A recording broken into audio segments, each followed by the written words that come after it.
اب اخلاق کا تو سب کو پتہ نہیں ہوتا, سخاوت ہوگا ہر ایک کو تو پتہ نہیں ہوتا نا. تو یہ لوگوں کی بس یہ نہیں کرنا چاہیے, سا چپ رہنا چاہیے, ایک چپ سوچ. ادھر ایک سوشل میڈیا پر ایک پوسٹ آئی, دیکھی تھی.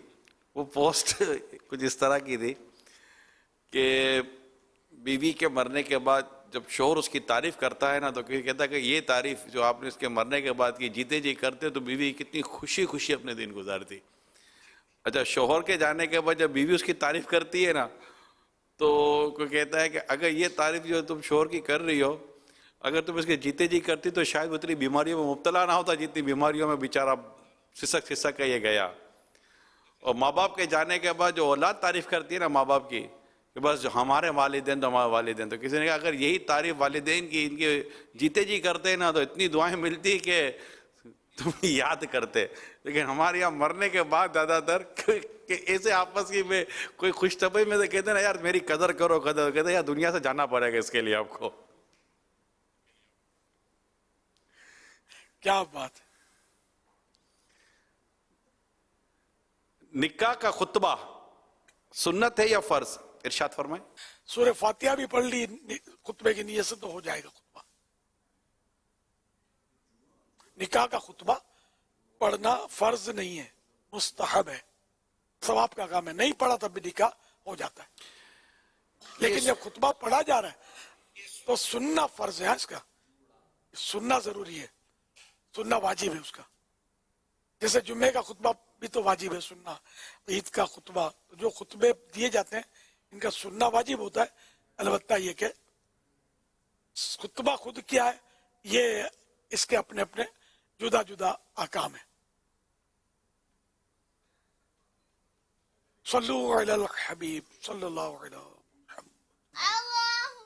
اللہم بارک لنا فی رجب وشعبان وبلغنا رمضان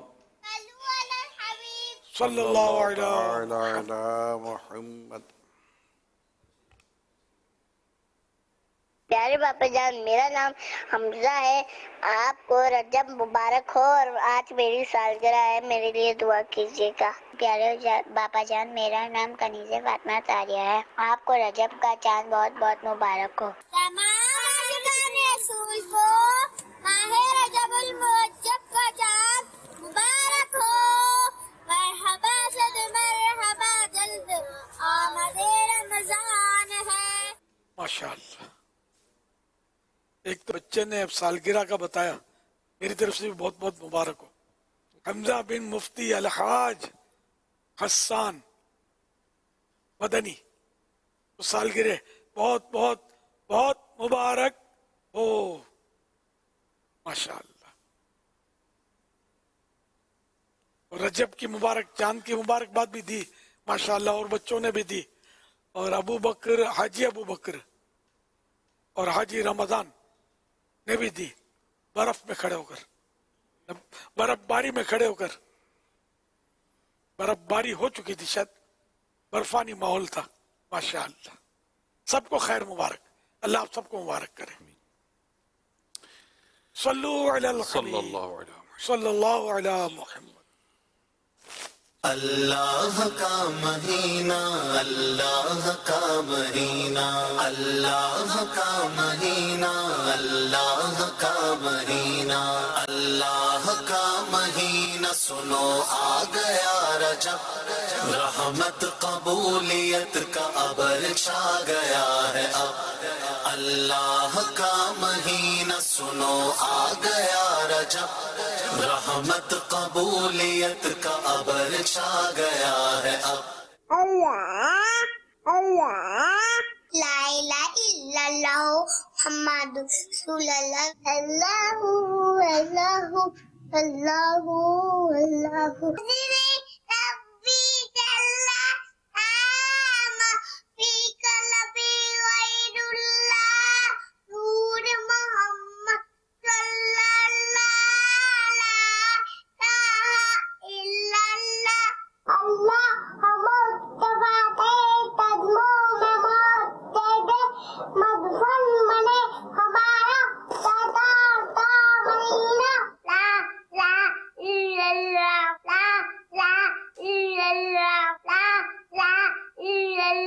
یا سیدی آپ کی بارگاہ میں یہ سوال ہے کہ جب لوگ مر جائیں گے تو پھر ایک بندہ رہ جائے گا تو پھر اس کو کون دفن کرے گا؟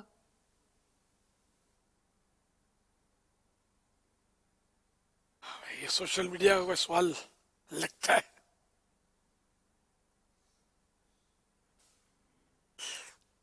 ہاں